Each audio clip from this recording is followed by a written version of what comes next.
আল্লাহ না চাইলে সেজদা দিতে পারবা না, তো বাপ আল্লাহ না চাইলে গোলামি করতে পারবা না। বাপ ভাত তরকারি খাউন কোনো আশ্চর্য কিছু, এই ফাঙ্গাস তেলাপিয়া ইতেন ছোটবদ এই জিন্দিগি এগুলো ভোগ করা, ফাঙ্গাস তেলাপিয়া, হ্যাঁ, ফুলকপি, পাতাকপি, ধনিয়া, কাঁচামরিচ, এটি খুব আহামরি কিচ্ছু না।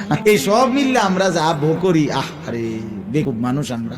জঙ্গলের বাঘ ভাল্লুক এর চাইতে উত্তম জিনিস দুনিয়া ভোগ করে।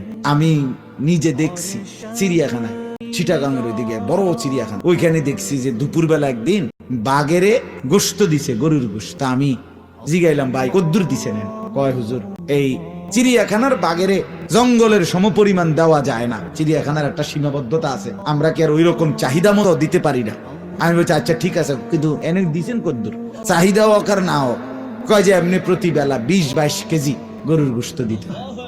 এক বেলা একটা বাঘে এনে কোন রাক্ষস তো 22 কেজি গোশত একলা খাইতে পারতো না। পারবে নি কেউ? কথা কন ভাই, পারবে নি কেউ? তো তাইলে আমরা কি দুনিয়া ভোগ করলাম?